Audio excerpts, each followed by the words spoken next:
Jadi kita sudah membahas tentang bagaimana dalam segala sesuatu di dalam kehidupan kita ada yang namanya kebenaran, dan kebenaran yang sejati itu berasal dari firman Tuhan. Segala sesuatu yang kita miliki, baik itu latar belakang kita, baik itu yang menjadi pusat dari kepercayaan kita, semuanya harus kembali kepada apa yang dikatakan oleh firman Tuhan. Apalagi saat berkaitan dengan kehidupan kita bersama dengan Tuhan, semuanya harus berdasarkan dari firman Tuhan, dan firman Tuhan itu berada dalam satu otoritas yang paling tinggi di dalam kehidupan kita. Kalau ada hal-hal yang lain yang mungkin kita sudah anggap sebagai satu kebenaran, tetapi waktu dibandingkan, waktu kita melihat ke dalam firman Tuhan, ternyata yang kita anggap sebagai kebenaran itu kok tidak sama dengan apa yang dikatakan oleh firman Tuhan, maka yang benar adalah apa yang dikatakan oleh firman Tuhan. Oleh karena itu perlu bagi kita untuk memperbarui pikiran kita sesuai dengan apa yang dikatakan oleh firman Tuhan, sehingga kehidupan kita ini benar-benar sesuai, benar-benar bisa memancarkan Kristus. Lalu kita juga sudah bicara tentang yang disebut sebagai identitas kita. Kalau kita bicara tentang identitas kita, itu termasuk juga seperti apa sih kebenaran tentang diri kita. Bagaimana cara kita memandang diri kita, sama seperti bagaimana Allah memandang diri kita. Jadi bukan asal apa yang kita pandang sebagai suatu hal yang benar tentang diri kita, bukan seperti itu, tetapi apa yang dikatakan oleh firman Tuhan tentang diri kita. Itu bicara tentang yang namanya identitas kita. Nah, berkaitan tentang identitas, ini bicara juga tentang satu hal yang disebut inti dari kepercayaan kita. Karena kalau kita gagal memahami identitas kita, maka kita juga gagal untuk bisa menjalani kehidupan sebagai orang percaya dengan semaksimal mungkin, gitu kan, yang sesuai dengan apa yang diinginkan oleh Tuhan.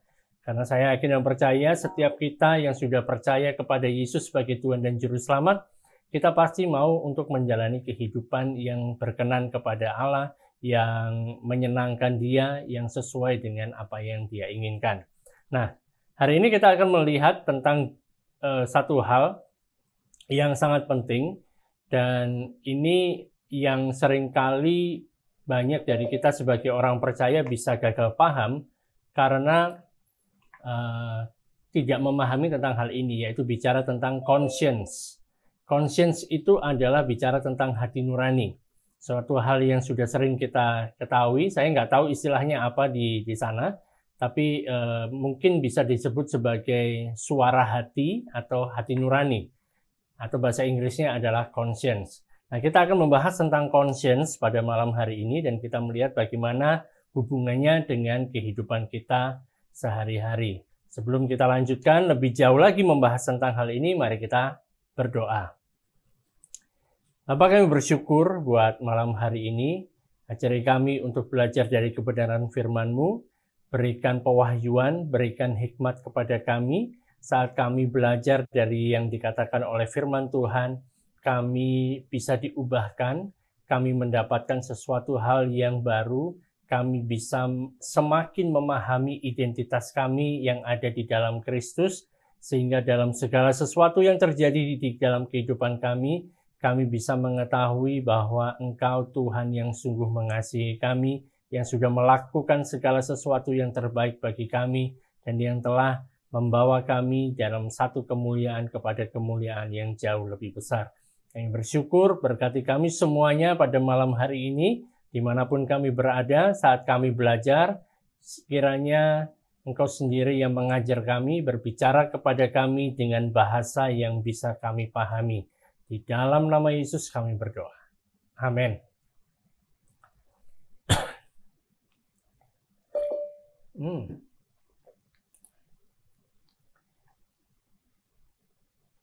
Baik, hari ini kita akan membahas satu topik bahasan yang menarik, bicara tentang conscience, bicara tentang hati nurani. Nah, apa itu hati nurani? Saya yakin kita semua punya hati nurani. Kira-kira ada yang tidak punya hati nurani? Itu yang mengikuti pada malam hari ini, ada yang nggak punya hati nurani? Saya yakin semuanya punya ya. Kita semua yang punya yang namanya hati nurani, dan hati nurani ini berperan sangat besar di dalam kehidupan kita. Kadang-kadang waktu kita melihat ada orang-orang yang melakukan hal yang jahat, melakukan hal yang tidak baik. Kadang-kadang ada orang mengatakan, di mana hati nurani orang ini? Kenapa dia melakukan hal yang semacam itu? Nah, karena itu kadang-kadang kan waktu kita menjalani kehidupan dan kemudian waktu kita mempertanyakan apakah orang ini tidak punya hati nurani sehingga dia melakukan suatu hal yang sangat kejam seperti itu. Dan seringkali hidup kita diarahkan oleh yang namanya hati nurani. Nah, malam hari ini kita akan melihat seperti apa sih hati nurani yang sebenarnya. Nah, berkaitan tentang itu, bicara tentang hati nurani, mari kita lihat di dalam Ibrani pasal yang ke-10. Ibrani pasalnya yang ke-10 di ayat yang ke-19. Mulai dari ayat yang ke-19. Ibrani pasal yang ke-10 mulai dari ayat yang ke-19. Dikatakan demikian. Jadi saudara-saudara, oleh darah Yesus kita sekarang penuh keberanian dapat masuk ke dalam tempat kudus. Karena Ia telah membuka jalan yang baru dan yang hidup bagi kita melalui tabir, yaitu dirinya sendiri. Dan kita mempunyai seorang imam besar sebagai kepala rumah Allah. Karena itu, marilah kita menghadap Allah dengan hati yang tulus ikhlas dan keyakinan iman yang teguh, oleh karena hati kita telah dibersihkan dari hati nurani yang jahat, dan tubuh kita telah dibasuh dengan air yang murni. Marilah kita teguh berpegang pada pengakuan tentang pengharapan kita, sebab Ia yang menjanjikannya setia. Nah, saya mau kita memperhatikan semua di ayat yang ke-22. Dikatakan, marilah kita menghadap Allah dengan hati yang tulus ikhlas dan dengan keyakinan iman yang teguh, oleh karena hati kita telah dibersihkan dari hati nurani yang jahat. Rupanya ada yang disebut sebagai hati nurani yang jahat. Dan di sini dikatakan bahwa hati kita itu telah dibersihkan dari hati nurani yang jahat. Artinya sekarang seharusnya kita memiliki hati nurani yang tidak jahat. Oleh karena itu kita perlu untuk mencari apa sih arti dari hati nurani yang jahat itu. Supaya kita mengetahui apakah sekarang aku masih memiliki hati nurani yang jahat atau aku sekarang tidak memiliki hati nurani yang jahat. Karena ini suatu hal yang penting. Sebab kalau kita baca di dalam Ibrani pasal yang ke-10 ini kita akan temukan bahwa hasil dari karya yang sudah dilakukan Yesus di atas kayu salib, saat kita kemudian percaya kepada Dia, menerima Dia sebagai Tuhan dan Juru Selamat kita, maka kita bisa menghadap kepada Allah dengan hati yang tulus ikhlas, dengan keyakinan iman yang teguh. Dan kita telah memiliki hati nurani yang sudah dibersihkan. Lalu seperti apa sih hati nurani itu? Atau mungkin kita akan mulai membahas tentang apa sih fungsinya dari hati nurani? Apa sih gunanya dari hati nurani? Nah, oleh karena itu kita akan melihat dua hal. Kalau kita melihat dalam kehidupan manusia, kalau kita bisa melihat bahwa Allah itu punya sudut pandang terhadap manusia saat berada di dalam perjanjian lama dan kemudian ada di dalam perjanjian baru. Nah, ini kita lihat seperti ini. Di dalam perjanjian lama, saya tulis PL, di dalam perjanjian lama, Allah itu membagi dunia menjadi dua bagian. Yang pertama adalah bangsa pilihan Allah, yaitu Israel. Dan kemudian yang kedua adalah bangsa-bangsa lain. Artinya yang bukan Israel, artinya bukan orang Yahudi. Ini Israel adalah Yahudi. Yang kedua adalah bangsa-bangsa lain. Ini yang dilihat oleh Allah. Ini bangsa Yahudi ini, orang Israel ini adalah bangsa pilihan. Karena dari sekian banyak orang yang ada di dunia, Allah memutuskan Dia memilih satu orang yang kemudian menjadi cikal bakal atau yang menjadi nenek moyang dari bangsa Israel. Namanya adalah Abraham. Abraham. Jadi Abraham adalah orang Ibrani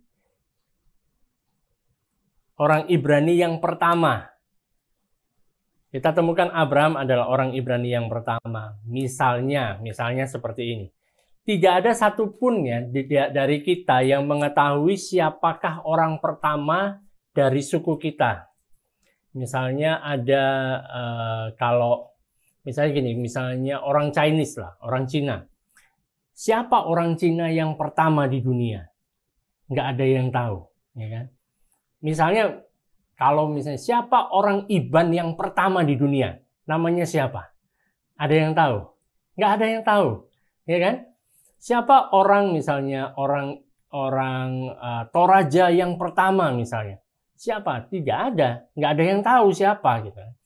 Tapi kalau kita bertanya siapakah orang Ibrani yang pertama, jawabannya adalah Abraham.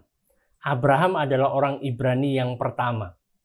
Dan ini suatu hal yang menarik karena Allah di dalam zaman Perjanjian Lama membagi dunia yang begitu besar ini dalam dua kelompok manusia. Kelompok yang pertama adalah orang-orang pilihan Allah yang keturunan dari Abraham, yang orang-orang Ibrani, kita sebut juga bangsa sebagai bangsa Israel, orang-orang Yahudi. Dan kemudian kelompok yang kedua adalah bangsa-bangsa lain yang bukan termasuk bangsa Yahudi, yang bukan termasuk dari kebangsaan Israel, bangsa-bangsa lain. Itu yang terjadi di dalam Perjanjian Lama. Tapi kemudian setelah kedatangan Yesus dan kemudian setelah salib, muncul satu kelompok orang lagi. Jadi ada Israel, ada juga bangsa lain,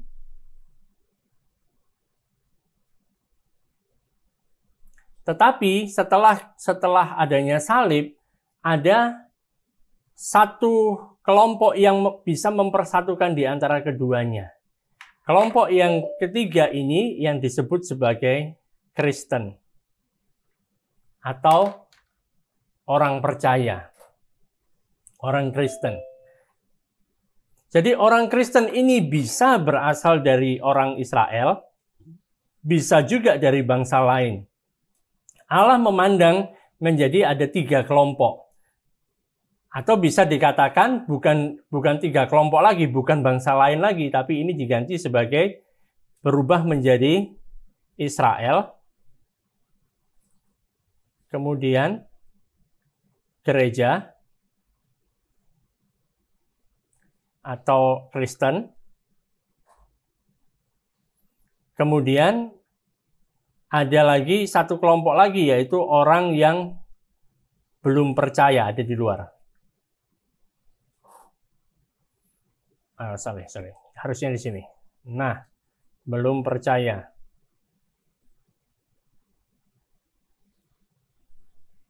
Jadi orang yang belum percaya ini bisa berasal dari bangsa-bangsa lain, bisa juga berasal dari bangsa Israel.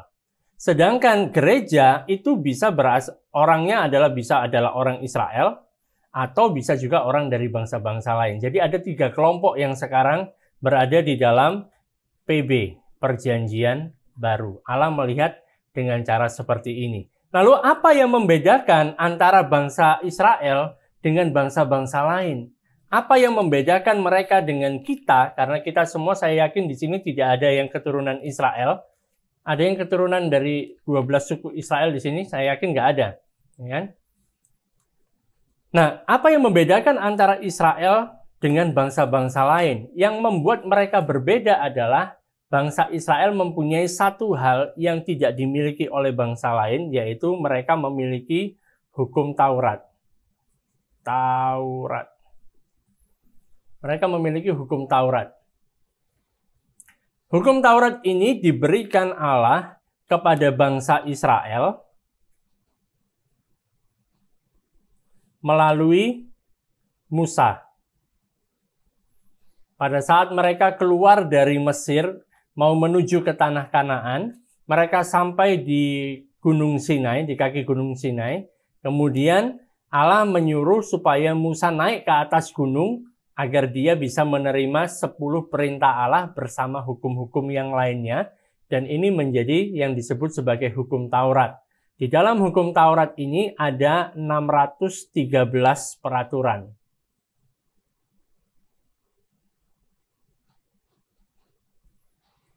Ada 613 peraturan. Kalau ada yang tidak percaya, nggak masalah.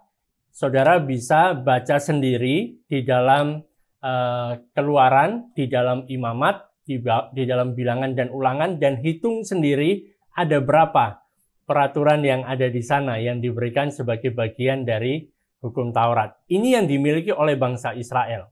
Sedangkan bangsa-bangsa lain itu tidak memiliki apa yang disebut sebagai hukum Taurat. Jadi kalau kita sekarang, kita kemudian menganggap bahwa hukum Taurat ini adalah milik kita, dan kita berusaha untuk melakukan apa yang dikatakan oleh hukum Taurat ini, sebenarnya kita sudah melanggar dari apa yang dikatakan hukum Taurat. Salah satu dari kata di dalam hukum Taurat terdapat di dalam 10 perintah Allah. Di sana dikatakan jangan mencuri. Betul ya? Jangan mencuri ada di dalam 10 perintah Allah. Tapi kalau misalnya kita kemudian mengambil milik orang lain yang bukan menjadi hak kita untuk menjadi milik kita, yaitu kita mengambil hukum Taurat dan berkata bahwa hukum Taurat ini adalah milik kita, orang dari bangsa-bangsa lain, sebenarnya kita sudah melanggar perintah ini, yaitu jangan mencuri. Nah, supaya adil, supaya tidak ada orang yang melakukan hal ini, supaya adil di dalam bangsa Israel, mereka memiliki yang namanya hukum Taurat. Lalu bagaimana dengan bangsa-bangsa yang lain? Masa mereka tidak memiliki apa-apa, ya kan? Kalau bangsa Israel diberi sesuatu, kemudian bangsa-bangsa lain tidak diberikan apa-apa, berarti Allah itu kelihatannya kok dia nggak adil gitu kan? Hanya sedikit saja yang orang-orang yang diberikan. Nah, oleh karena itu kita lihat di dalam Roma pasal yang kedua, di ayat yang ke-12.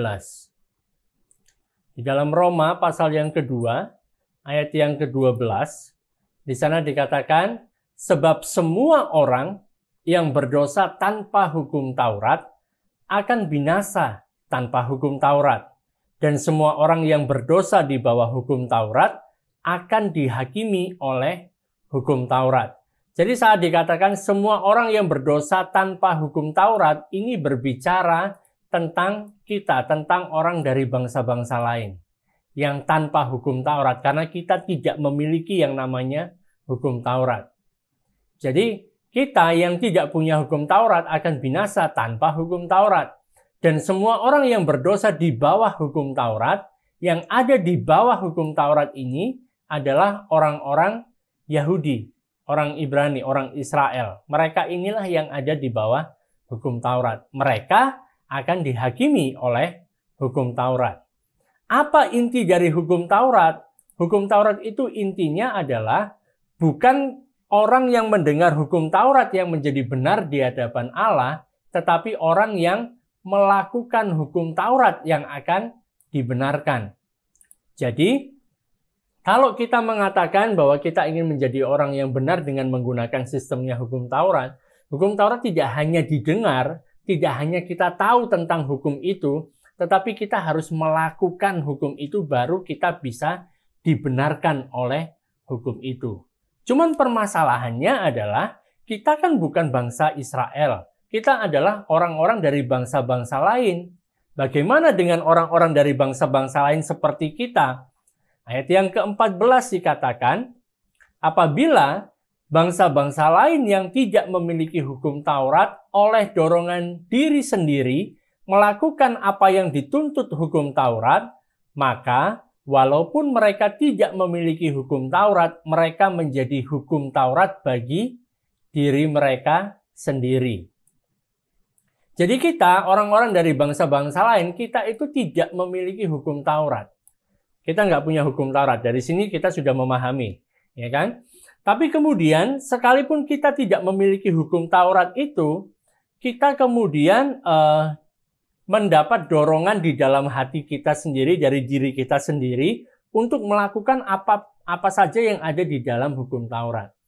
Kalau misalnya kita ingatlah, di dalam keluarga kita, di dalam kehidupan kita, misalnya kita masih kecil ya, masih kecil.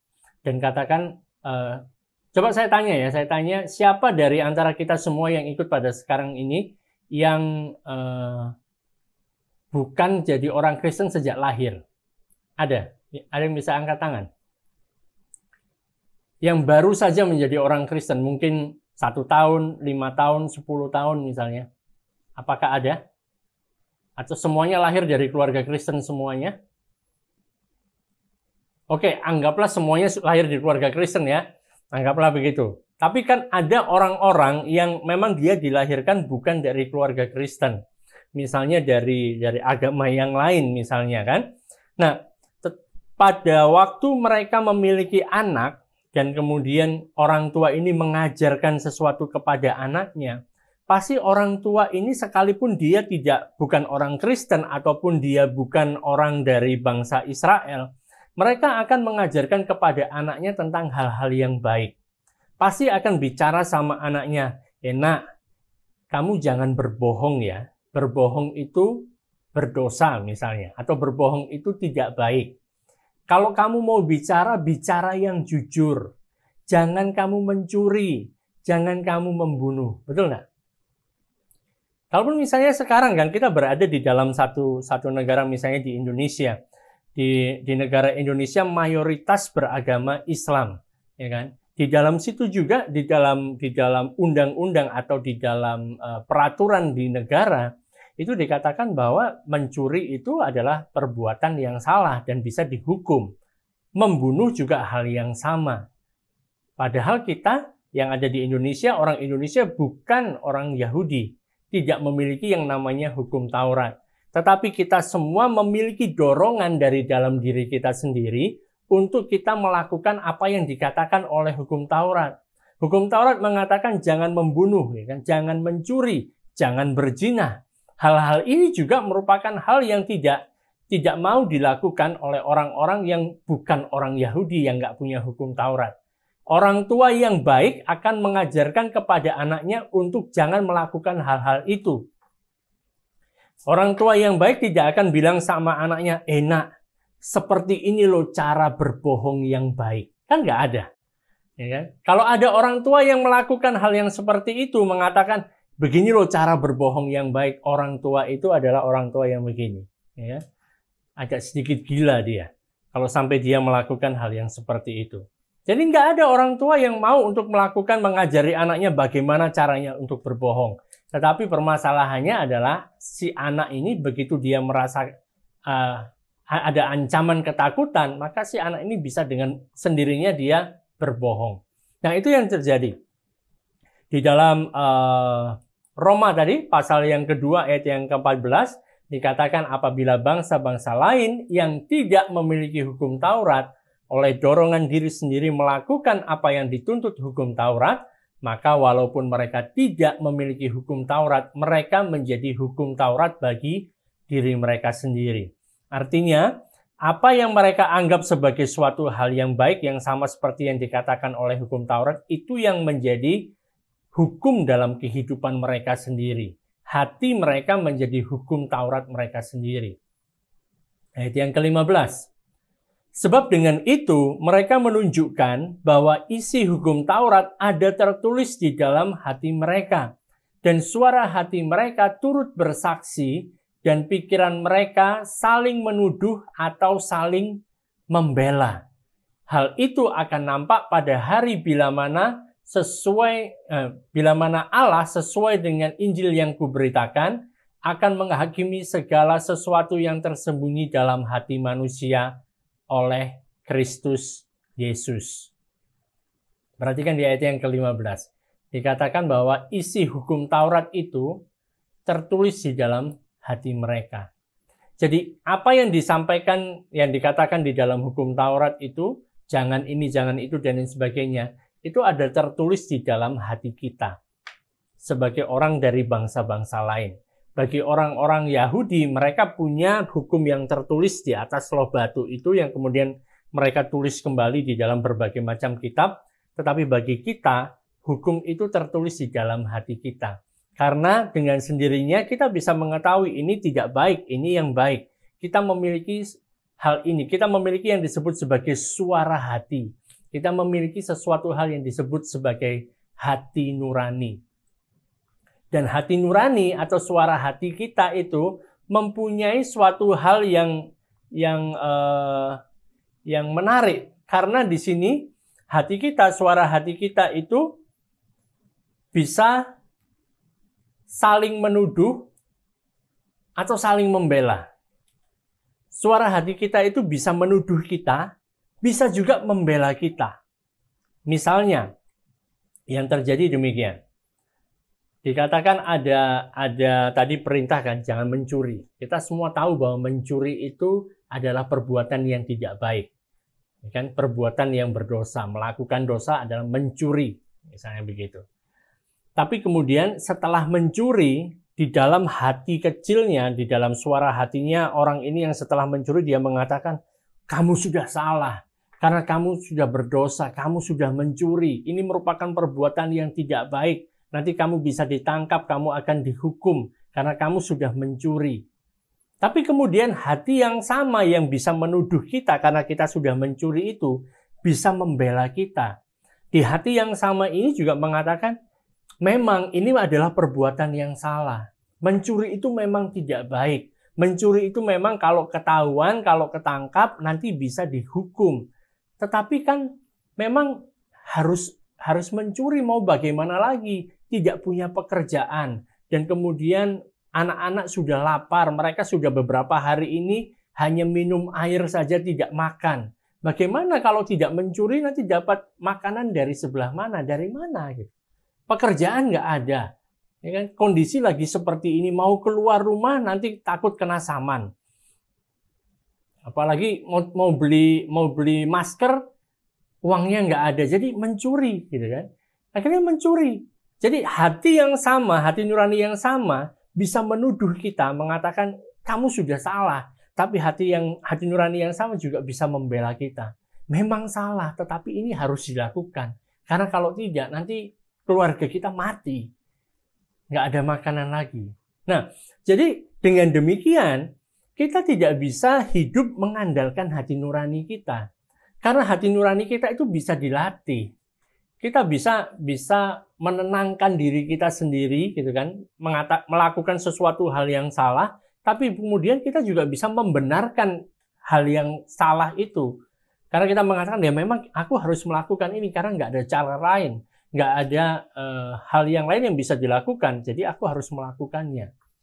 Ini suatu hal yang masuk akal, ya kan? Memang berbohong itu salah, tapi ini kan berbohong putih. Bohong untuk kebaikan, bukan bohong hitam. Bohong untuk kebaikan, supaya misalnya kan bilang sama anaknya, ayo cepat makannya ya, makannya dihabiskan. Kalau enggak nanti Tuhan Yesus marah, misalnya begitu. Tuhan Yesus tidak akan marah kalau misalnya si anak ini makannya nggak habis, nggak akan marah. Tapi kita berbohong kepada anak ini menakut-nakuti dengan Tuhan Yesus. Nanti Tuhan Yesus marah gitu. Itu kita menganggap ini suatu hal yang boleh dilakukan, suatu hal yang bohong putih, karena supaya anak ini banyak makan sehingga dia sehat, dia bertumbuh cepat besar, begitu kan? Tetapi ini bukan suatu hal yang benar sebenarnya. Tapi hati kita, ya kan, hati nurani kita bisa dilatih. Nggak apa-apa, bohong-bohong sedikit tidak apa-apa, tidak akan melukai dia. Justru karena aku bohong, dia malah bisa mendapatkan sesuatu hal yang lebih baik, gitu kan. Tapi yang namanya dosa itu tetap dosa, gitu. Oleh karena itu kita nggak bisa mengandalkan segala sesuatu dengan hati nurani kita. Karena hati nurani kita bisa dianggap, bisa dilatih lah, bisa diatur. Contohnya misalnya seperti sekarang ini kan, kita ada 1, 2, 3, 4, 5, 6, 7. Ada 7 orang yang ada di Zoom meeting ini. Masing-masing dari kita, 7 orang, tidak ada satupun yang pakai baju yang sama. Betul nggak? Karena kita semua masing-masing memiliki pandangan bahwa kalau aku pakai baju seperti ini, itu yang paling keren saat ini. Ya kan? Atau misalnya ada yang mengatakan kalau sekarang aku duduk di sini mengikuti Zoom meeting, aku pakai kaos, gitu kan? Wah, itu bagus, gitu kan? Ada yang mengatakan, ini kan sudah malam, lebih baik aku pakai daster saja, nggak masalah. Itu juga nggak jadi masalah, gitu loh. Karena kita punya pandangan masing-masing, gitu. Kita punya penilaian masing-masing. Dan penilaian seseorang akan sesuatu itu, satu orang dengan orang lainnya berbeda. Ada orang yang kemudian melihat satu barang, wah indah sekali ya. Misalnya ada baju, gambar bunga-bunga yang besar. Ada satu orang bilang, wah indah ini, bagus sekali. Ya, bajunya bagus sekali. Tapi ada orang yang bilang, jelek itu, nggak bagus itu.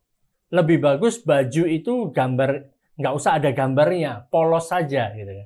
Ya, masing-masing orang punya kesukaannya masing-masing, punya penilaiannya masing-masing, dan itu tidak sama. Oleh karena itu kita tidak bisa menjadikan hati nurani ini sebagai suatu hal yang mendasari segala sesuatunya.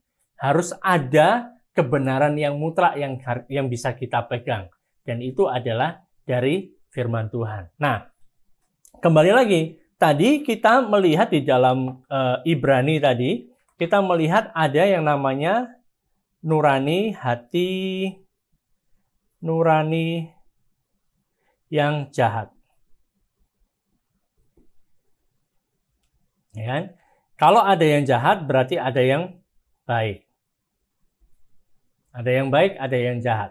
Lalu apakah hati nurani yang jahat ini?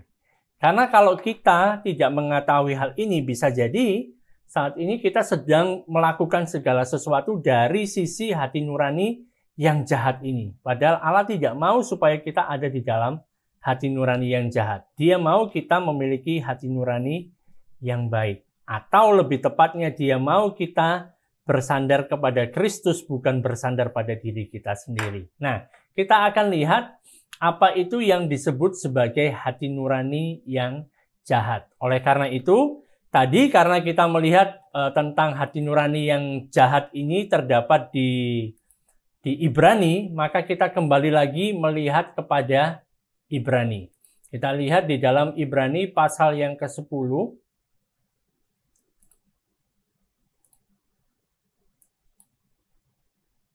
Kita lihat mulai dari ayat yang pertama. Ibrani pasal yang ke-10 mulai dari ayat yang pertama. Saya bacakan. Di dalam hukum Taurat, hanya terdapat bayangan saja dari keselamatan yang akan datang, dan bukan hakikat dari keselamatan itu sendiri. Karena itu, dengan korban yang sama, yang setiap tahun terus-menerus dipersembahkan, hukum Taurat tidak mungkin menyempurnakan mereka yang datang mengambil bagian di dalamnya. Sebab jika hal itu mungkin, pasti orang tidak mempersembahkan korban lagi. Sebab mereka yang melakukan ibadah itu tidak sadar lagi akan dosa setelah disucikan sekali untuk selama-lamanya. Perhatikan kata sekali, disucikan sekali untuk selama-lamanya. Ayat 3. Tetapi justru oleh korban-korban itu, setiap tahun orang-orang diperingatkan akan adanya dosa. Jadi di dalam hukum Taurat itu mengatakan tentang tidak hanya bicara tentang peraturan jangan ini, jangan itu, tetapi juga ada peraturan tentang korban yang mengatakan bahwa memang benar tidak ada satu orang pun yang bisa melakukan 100% hukum Taurat ini dengan benar. Pasti akan ada orang yang melanggarnya, pasti ada yang melakukan dosa, pasti ada yang melakukan kesalahan. Tetapi supaya berkat Allah itu tetap bisa datang, maka kamu harus melakukan korban. Saat kamu memberikan korban, maka dosa-dosamu itu akan ditutup. Darah dari korban itu menutup dosa-dosamu. Dan yang dilakukan adalah, itu tidak hanya bicara secara individu, secara satu orang kepada satu orang, tapi juga bicara kepada satu bangsa ini. Jadi bangsa Israel itu memiliki satu hari, namanya adalah hari pendamaian, di mana nanti imam besar akan mengambil korban, kemudian mengambil darahnya, dan dia masuk ke dalam ruang maha kudus untuk dia memercikkan darah itu di atas tudung pendamaian dan juga di hadapan tabut. Itu yang dilakukan setiap tahun, namanya Hari Pendamaian. Nah, yang dilakukan ini adalah pada saat dia melakukan itu, dia telah memberikan korban untuk menutup semua dosa dari bangsa ini. Jadi artinya kalau imam besar sudah melakukan itu dan kemudian dia keluar dari ruang Maha Kudus, dan kita bisa melihat orang-orang Israel itu mereka mempunyai suatu kebahagiaan bahwa mereka dalam 1 tahun ke depan itu pasti diberkati oleh Yahweh, pasti diberkati oleh Elohim, sebab sudah ada darah yang untuk menutup dosa-dosa mereka. Nah, di sini dikatakan bahwa kita sebenarnya itu sudah memiliki korban yang sekali untuk selama-lamanya. Tetapi di dalam hukum Taurat itu dikatakan mereka setiap tahun mereka melakukan ini. Setiap tahun mereka memberikan korban atas dosa. Ini berarti setiap tahun orang-orang itu diingatkan akan dosanya.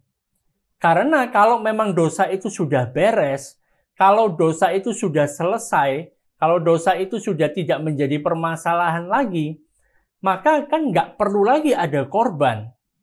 Contohnya misalnya, kalau di Indonesia, anak-anak biasanya mulai sekolah dasar, ya kan? Primary gitu kan, elementary.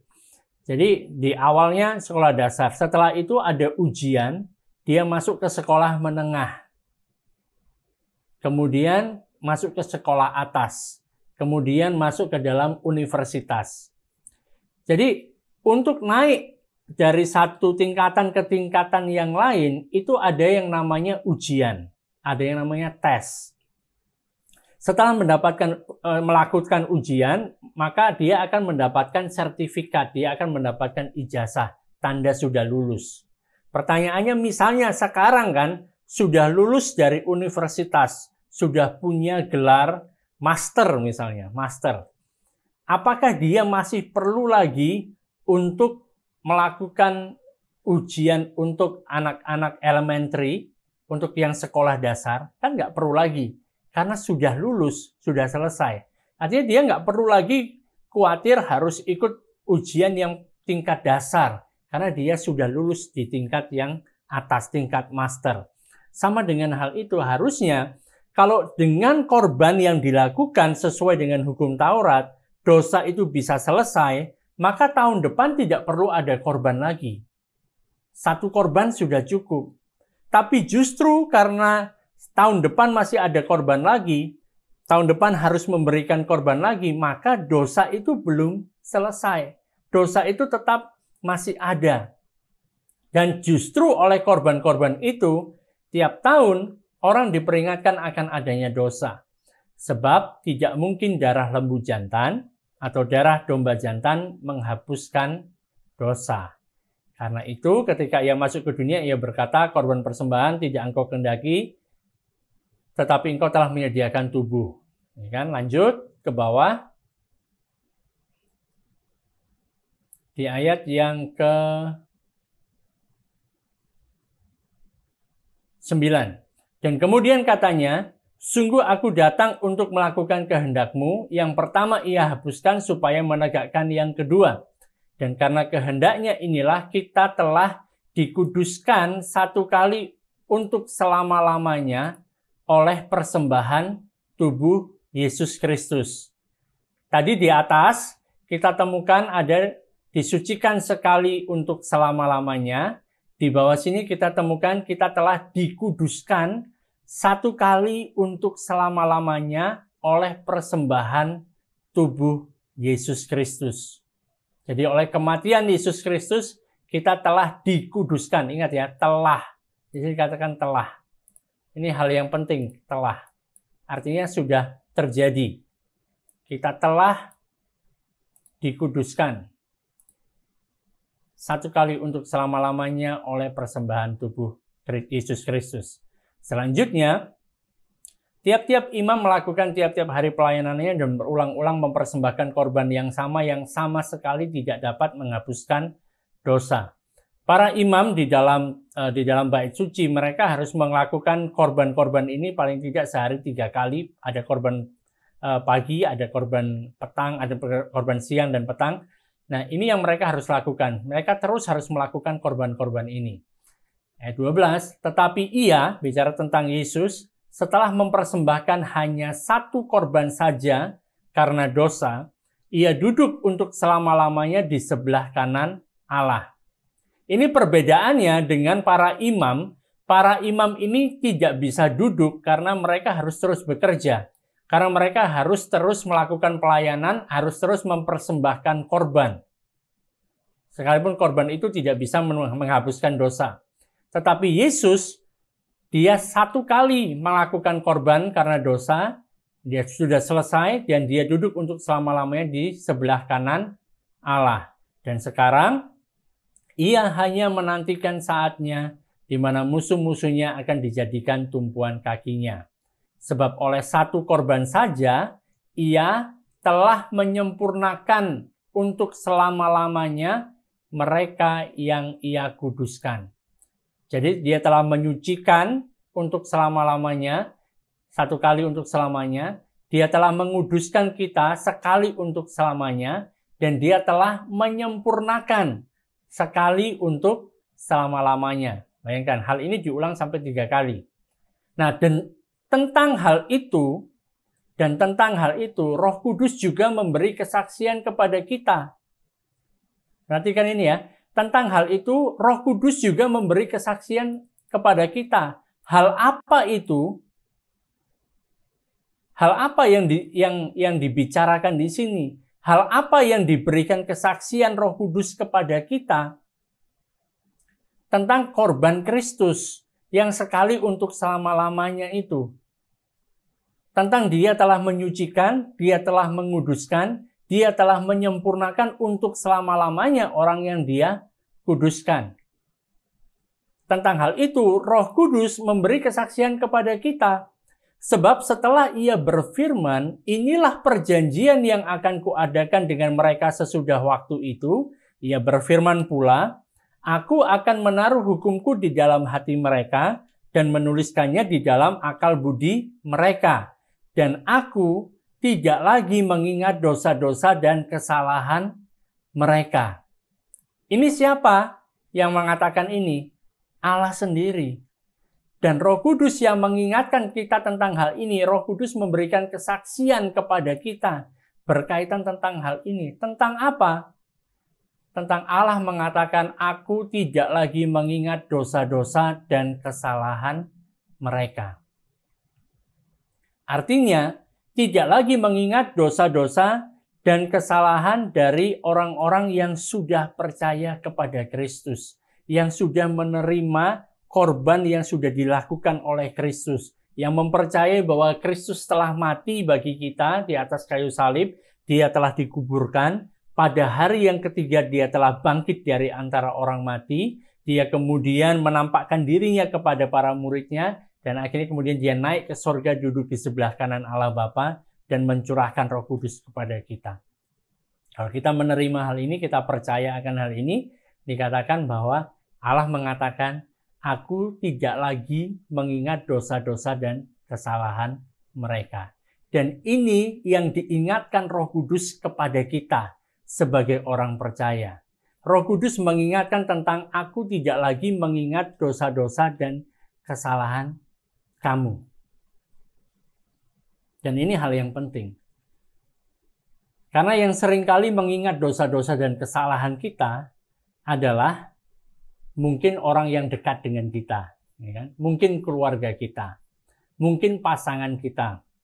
Tapi paling sering yang paling tahu akan seperti apa dosa kita adalah diri kita sendiri. Adalah hati nurani kita.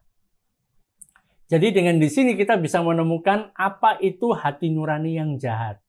Hati nurani yang jahat adalah hati nurani kita, hati kita yang mengatakan bahwa masih ada dosa ini, ada dosa itu. Kamu adalah orang yang berdosa. Aku adalah orang yang berdosa. itu adalah hati nurani yang jahat.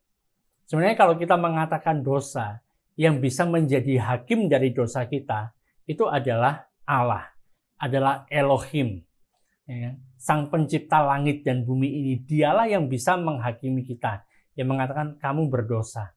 Tapi permasalahannya di sini kita temukan di dalam Ibrani pasal yang ke-10, ayat yang ke-17, di sana dikatakan, aku tidak lagi mengingat dosa-dosa dan kesalahan mereka. Artinya Allah melalui Roh Kudus mengingatkan kepada kita bahwa Allah itu tidak lagi mengingat dosa-dosa dan kesalahanmu. Kalau Allah saja tidak mengingat dosa dan kesalahanmu, kenapa kamu harus mengingat dosa dan kesalahanmu? Berikutnya adalah, kalau Allah itu tidak lagi mengingat dosa dan kesalahanmu, dan tidak lagi mengingat dosa dan kesalahan yang dilakukan seluruh dunia ini karena semuanya sudah ditanggung oleh Yesus di atas kayu salib, kenapa kamu masih mengingat dosa dan kesalahan temanmu? Kenapa kamu masih mengingat dosa dan kesalahan orang-orang yang ada di sekitarmu, pasangan hidupmu, kawan baikmu yang mungkin menyakiti kamu? Kenapa kamu masih mengingatnya? Bahkan ada yang menurut saya agak konyol. Menurut saya konyolnya begini. Ada satu pergerakan yang mengatakan bahwa kalau kamu tidak mengakui semua dosa-dosamu, maka Allah itu tidak akan membebaskan kamu, tidak akan melepaskan kamu. Jadi sebelum kita berdoa minta Allah untuk melepaskan kamu, coba ingat-ingat dulu apa saja sih dosa-dosamu. Kalau misalnya kamu sudah lupa akan dosa-dosamu, coba tanya sama Roh Kudus. Tanya, Roh Kudus, dosa apa yang masih tersembunyi di dalam hidupku? Apalagi sih dosa yang belum aku bereskan? Mana dosa yang masih harus aku akui di hadapan-Mu? Yang mana ingatkan aku, Roh Kudus? Nah, kalau kita melihat apa yang dikatakan oleh firman Tuhan ini kan. Nah, saya tampilkan lagi ya. Firman Tuhan ini mengatakan, aku menaruh hukumku di dalam hati mereka dan menuliskannya dalam akal budi mereka. Dan aku tidak lagi mengingat dosa-dosa dan kesalahan mereka. Ya kan? Siapa yang berfirman ini? Allah sendiri. Elohim, Yahweh. Ya kan? Roh Kudus mengingatkan kita akan Roh Kudus siapa dia? Dia adalah Allah itu sendiri yang tinggal di dalam kita. Dia mengingatkan kita akan hal ini bahwa aku tidak lagi mengingat dosa-dosa dan kesalahan mereka. Jadi coba kita bayangkan, kalau Roh Kudus sendiri sudah mengatakan seperti ini, Allah sendiri mengatakan bahwa aku tidak mengingat lagi dosa-dosa dan kesalahanmu. Kemudian saat kita datang kepada Dia kan, kita dengan tulus hati ya, dengan tulus ingin untuk membereskan semua di hadapan Allah. Kemudian kita berdoa minta, Roh Kudus, tolong tunjukkan yang mana dosa yang masih ada tersembunyi di dalam hatiku. Mungkin ada di bilik hati yang paling dalam yang masuk di dalam itu. Mungkin ada sedikit kecil di sana yang masih tersembunyi di sana. Dosa apa? Tolong tunjukkan kepadaku. Kira-kira jawab Roh Kudus apa? Oh, yang satu itu. Yang terjadi kira-kira 15 tahun yang lalu. Di hari Senin, malam-malam, kamu pernah melakukan sesuatu hal. Coba kamu ingat lagi. Kalau ada suara yang seperti itu, waktu saudara bertanya kepada Roh Kudus tentang dosa apa yang masih belum selesai, dosa apa yang belum dibereskan, kalau muncul ada suara seperti itu, yakinlah itu bukan suara Roh Kudus. Paham ya? Karena Roh Kudus mengatakan bahwa aku tidak lagi mengingat dosa-dosa dan kesalahan mereka. Jadi waktu kita tanya sama Roh Kudus tunjukkan dosa mana yang masih ada di dalam kehidupanku yang belum dibereskan, yang belum mendapatkan pengampunan. Roh Kudus akan mengatakan, apa? Dosa apa? Aku sudah lupa. Itu yang akan dikatakan oleh Roh Kudus. Roh Kudus akan mengingatkan kepada kita tentang kebenaran kita. Kamu itu sudah ditebus. Yesus sudah mati bagi kamu. Waktu dia mati, dia tanggung semua dosamu. semuanya. Dan dia bereskan. Dan Yesus mati satu kali saja. Bukan dia akan mati berulang-ulang bagi kamu. Kalau kamu belum mengakuinya, maka nanti pada waktu kamu mengakuinya, Yesus akan turun lagi ke dunia dan mati lagi bagi kamu. Nggak akan terjadi seperti itu. Yesus mati satu kali saja. Jadi Roh Kudus akan malah menunjukkan kepada kita akan kebenaran kita. Bahwa Kristus sudah selesaikan semuanya di atas kayu salib. Dan dia mengatakan, aku tidak lagi mengingat dosa-dosa dan kesalahanmu. Karena itu nggak usah ingat dosa-dosa dan kesalahan kita. Ya. Kita sebagai manusia itu punya hal yang unik. Kita itu bisa memaafkan, kita itu bisa mengampuni orang kalau dia bersalah kepada kita. Tapi yang jadi masalah adalah kita nggak bisa melupakan. Kita bisa memaafkan, kita bisa mengampuni, tapi kita tidak bisa memaafkan, tidak bisa melupakan. Karena kan, misalnya ada orang pernah datang kemudian menipu kita, ya. Waktu itu misalnya saudara ditipu uang dengan jumlah yang cukup besar, ya, dan itu cukup menyakitkan. Dan kemudian dia melarikan diri. Dan suatu hari orang ini datang kepada saudara. Dia bilang, aku minta maaf, waktu itu aku memang salah. Aku sudah menipu kamu. Aku sudah melakukan hal yang tidak baik sama kamu. Aku minta maaf, waktu itu aku sangat butuh sekali uang itu. Jadi aku harus menipu kamu. Aku sekarang minta maaf sama kamu. Karena saudara sudah terima Yesus, ya kan, sudah jadi orang percaya, mengetahui ada pengampunan. Iya, aku ampuni kamu, aku maafkan kamu. Ya. Tapi apa jadinya kalau misalnya orang ini, ya maafkan aku ya, iya aku maafkan, aku ampuni kamu. Karena aku sudah dimaafkan, aku sudah diampuni, coba aku pinjam uang lah. Kira-kira gimana? Dikasih. Ya. Waktu kemudian dia kemudian masuk ke dalam rumah saudara dan kemudian di situ misalnya ada barang-barang berharga, kira-kira apa dibiarkan aja begitu? Atau kita berhati-hati? Jangan-jangan dia kambuh lagi. Ya. Jadi bagi kita mengampuni, oke lah, aku mengampuni kamu. Tapi belum tentu melupakan apa yang pernah dia lakukan pada kita yang pernah menyakiti kita. Tapi beda dengan Allah. Allah punya kemampuan dengan kemahakuasaannya dia. Dia mampu untuk mengampuni, dan dia mampu untuk melupakan semuanya.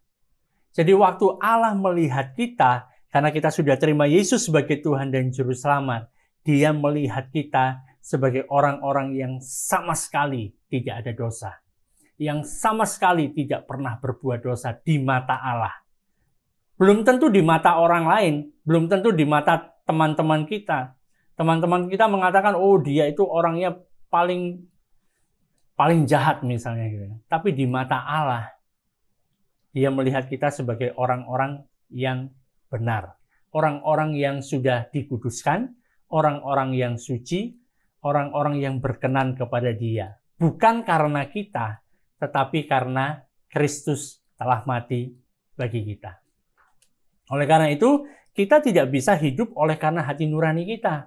Karena hati nurani kita, waktu kita melakukan hal yang salah, waktu kita melakukan hal yang jahat, maka hati nurani kita akan menuduh kita, mengatakan, katanya kamu adalah orang Kristen, katanya kamu adalah orang percaya, tetapi kenapa kamu masih melakukan dosa ini?